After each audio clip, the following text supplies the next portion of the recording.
ओम श्री गणेशाय नमः। नमस्कार दोस्तों, स्वागत है आप सभी का हमारे चैनल भक्ति ज्ञान 108 के में। दोस्तों आज मैं आपको मार्गशीर्ष शुक्ल एकादशी मोक्षदा एकादशी व्रत की कथा और महत्व सुना रहा हूं। अर्जुन ने कहा, हे देवकी नंदन, हे त्रिलोकीनाथ, आप तीनों लोकों के स्वामी हैं, सबको सुख देने वाले हैं और जगत के पितर हैं।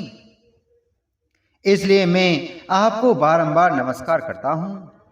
हे देव, आप सबका हित चाहने वाले, संशय दूर करने वाले हैं। कृपया यह बतलाइए कि इस माह के शुक्ल पक्ष की एकादशी का क्या नाम है, उसके देव कौन हैं और उनकी किस प्रकार पूजा अर्चना की जाती है।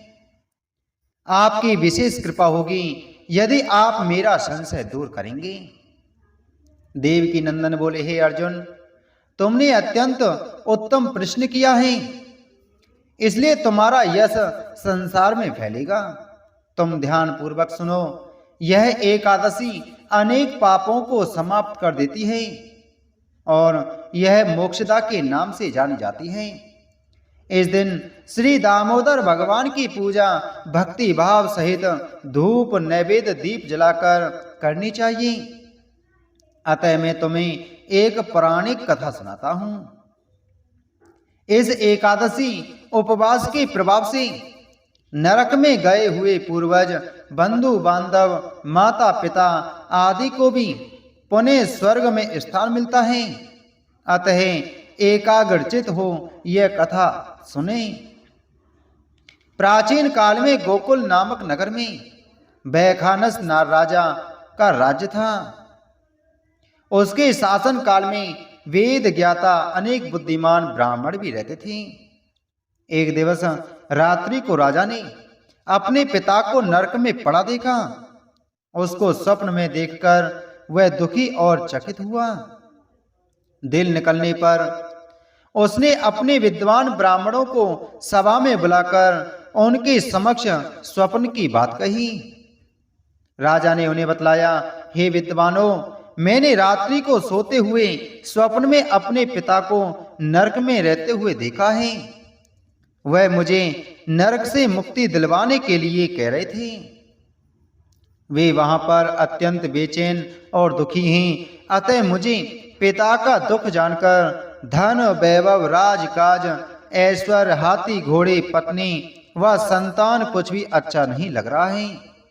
अतः मेरे पिता का नरक से मुक्ति का कुछ उपाय बतलाइए। मेरा शरीर तप रहा है। मुझे पिता की मुक्ति के लिए जो भी जप तप दान नियम व्रत आदि करना हो वह कहीं। देर ना करें। राजा की बात सुनकर वे विद्वान ब्राह्मण बोले, हे नरेश, यहां से कुछ दूर पर्वत ऋषि का आश्रम है। वे भूत भविष्य वर्तमान की ज्ञाता हैं। अतः हमें वहां जाकर इस दुख के निवारण का कारण जानना चाहिए। वे आपके समस्त दुखों के निवारण हेतु अवश्य ही उपाय बतलाएंगे।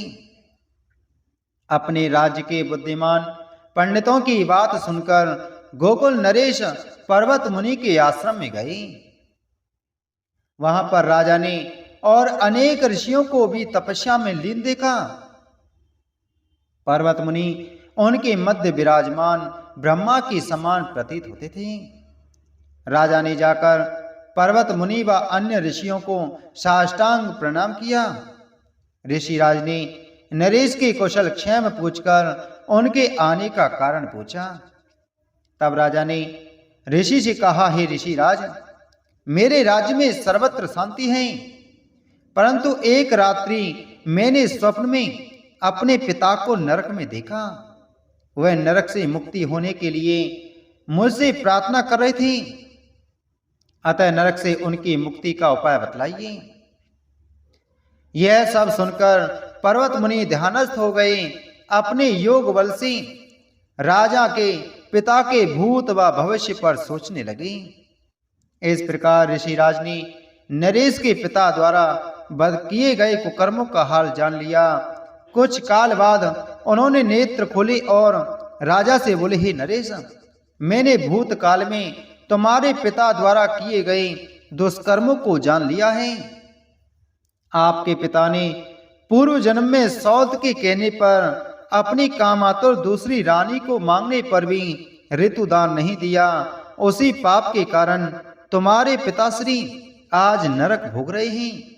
अतः हे नरेश, उनकी मुक्ति के लिए मार्ग शीर्ष माह के शुक्ल पक्ष की एकादशी को आप अपने परिवारजनों सहित उपवास कर विधिवत नियम पालन करें और उससे प्राप्त पुण्य को अपने पिता को देने का संकल्प करें।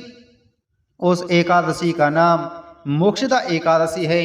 इसका व्रत करने से समस्त प्रकार के पाप नष्ट हो जाते हैं और मोक्ष की प्राप्ति होती है। उस पुण्य प्रभाव से आपके पिता को नरक से छुटकारा मिल जाएगा और स्वर्ग की प्राप्ति होगी। मुनि के वचनों को सुनकर राजा अपने राज्य को आया और परिवार सहित मोक्षदा एकादशी उपवास किया।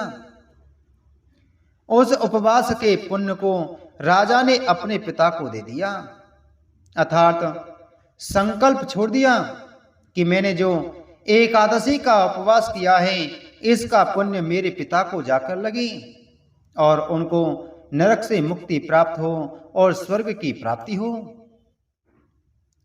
उस पुण्य के प्रभाव से राजा के पिता को मुक्ति मिली और स्वर्ग में जाते हुए अपने पुत्र से बोला कि हे पुत्र, तेरा कल्याण हो। मेरा सदैव आशीर्वाद तुम्हारे साथ बना रहेगा और भगवान भी तुम्हें मुक्ति देंगे। तुम्हारे घर में कभी भी किसी प्रकार की कमी नहीं होगी। तुम्हारे राज्य में सदैव शांति रहेगी। यह कहकर राजा का पिता स्वर्ग को चला गया। अतः मार्ग शीर्ष माह के शुक्ल पक्ष की एकादशी, जो कि मोक्षदा एकादशी कहलाती है, इस एकादशी को जो नियम एवं विधि पूर्वक एकादशी व्रत को संपन्न करता है वह सारे पापों से मुक्त हो इस संसार में अनंत सुख भोगता हुआ मरणोपरांत विष्णु धाम को जाता है। इस व्रत से बढ़कर अन्य कोई और उपवास मोक्ष प्राप्ति में सहायक नहीं हो सकता। भगवान श्री कृष्ण बोले, हे अर्जुन, इस कथा के पठन एवं श्रवण से वाजपेय यज्ञ के समान फल की प्राप्ति होती है। यह उपवास चिंतामणि के समान एवं मोक्षदाय होता है। इसलिए सभी पापों से मुक्ति के लिए और अपनी सभी चिंताओं को दूर करने के लिए और स्वर्ग की प्राप्ति के लिए मोक्षदा एकादशी का उपवास अवश्य करना चाहिए। बोलो एकादशी महात्म की जय। बोलो श्री कृष्णचंद्र भगवान की जय।